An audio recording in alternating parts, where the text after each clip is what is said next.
Are you looking for an athletic scholarship? You're in the right place. This is the Recruit Me Athletic Scholarship Podcast, the longest-running podcast on recruiting and athletic scholarships. We're here to help your family navigate the recruiting road all the way to an athletic scholarship. He's a recruiting expert and a dad of 2 college athletes. He has a wealth of experience to share. Here's Recruit Me CEO, Brent Hanks. Welcome to episode 349 of the Athletic Scholarship Podcast. I'm your host, Brent Hanks. The Athletic Scholarship Podcast is the world's longest-running recruiting education podcast, and I'm proud to give you 15 minutes weekly of recruiting information that will help change your athletic scholarship future. The Athletic Scholarship Podcast is just one of the many free and inexpensive recruiting resources in the Recruit Me toolbox. Go to recruit-me.com to get all the past Athletic Scholarship Podcast episodes. Episodes that include the 10 myths about athletic scholarships, the 7 steps to an athletic scholarship, interviews with college coaches, players, and parents of recruits.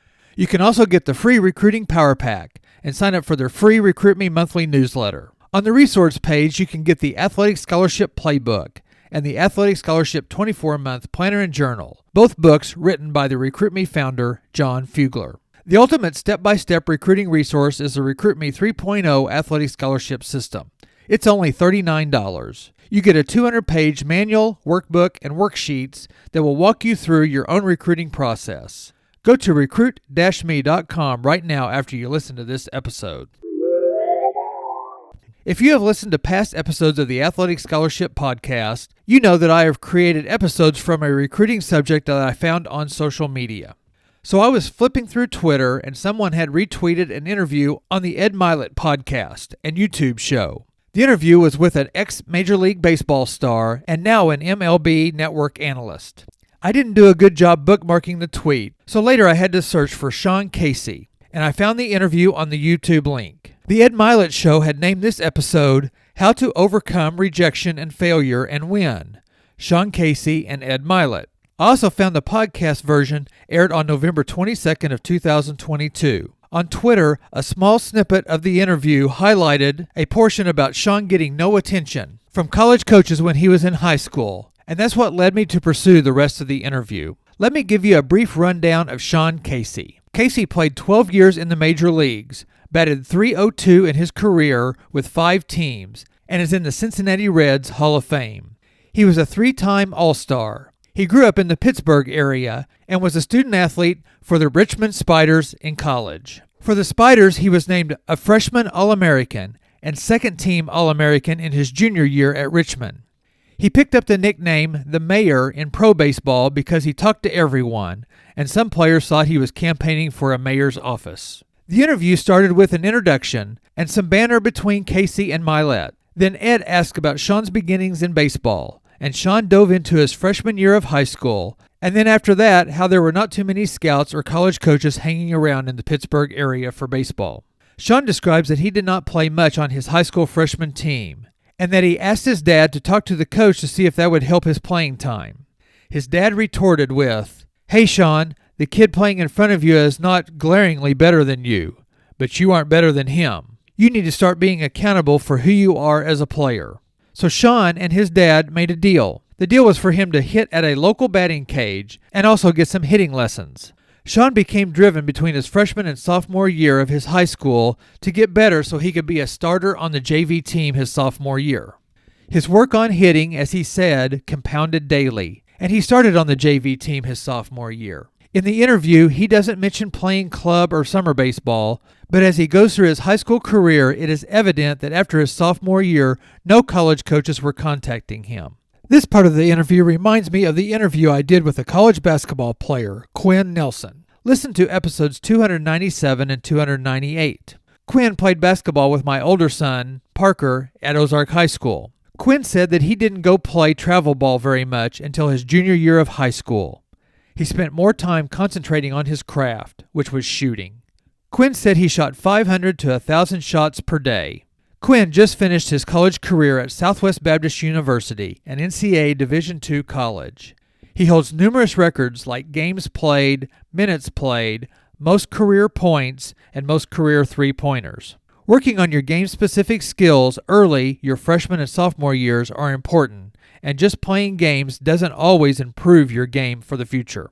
Casey started to realize his junior year that he now wanted to play college baseball.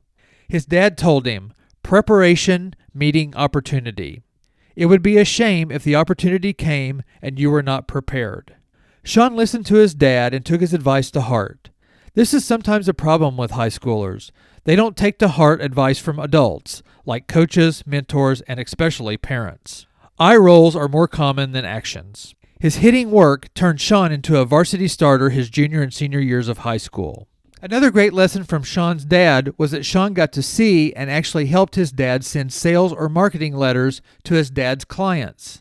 His dad would send out thousands of letters asking for clients to buy his products. He told Sean that if 3 or 4 clients bought, that they would have a good month and be able to pay all the bills. Sean then talks about that he had no college offers or even looks as he started his senior year of high school. He did go to a couple of open tryouts or showcases, but nothing really developed. Sean's dad jumped in again and said, "Sean, there's no one coming. If you want to play college baseball, you have to start playing offense and quit waiting for someone to come."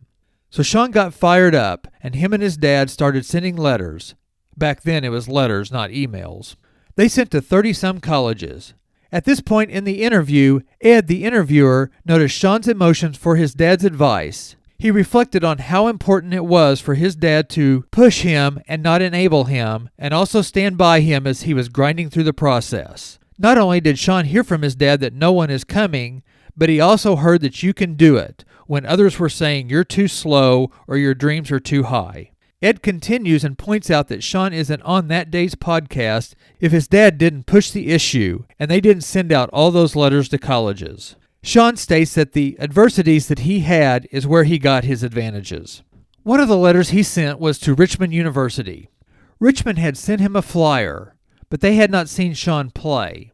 Then late in his high school career, Sean had a 4-hit, 8 RBI game, and the Richmond coach had driven 6 hours to watch Sean play that day.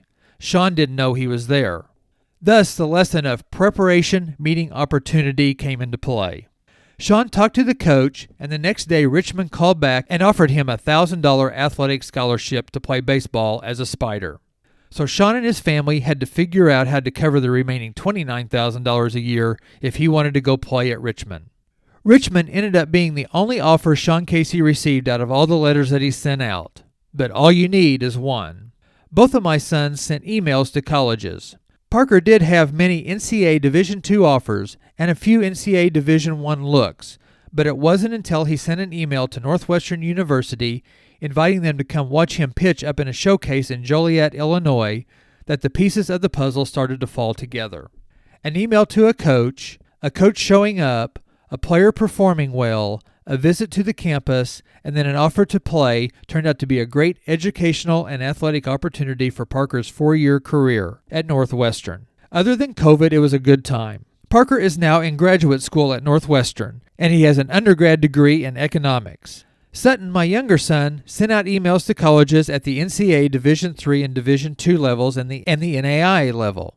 Even though junior colleges are a good option, he wanted to stay at a 4-year school. Sutton had sent emails out as he started his summer between his junior and senior year of high school. Sutton had gotten a start for his high school's JV team and then was the designated runner for the catcher on the varsity. This was his junior year. One of Sutton's emails was to a Division II coach to ask if he had any outfield spots for the 2022 class and if he could come to the school's prospect camp. The coach responded that the season had just ended and they were still sorting out their roster for the next year. The coach said to contact him mid-summer. Sutton was on fire at the plate on his summer team and was able to send out videos and other emails to this Division II coach and other coaches.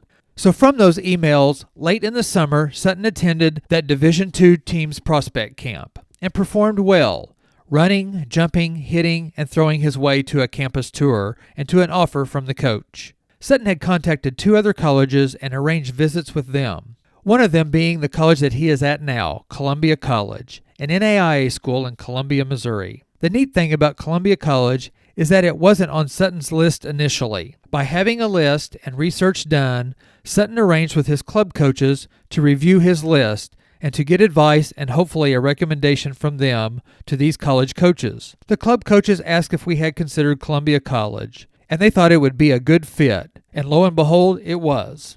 Let's get back to the interview.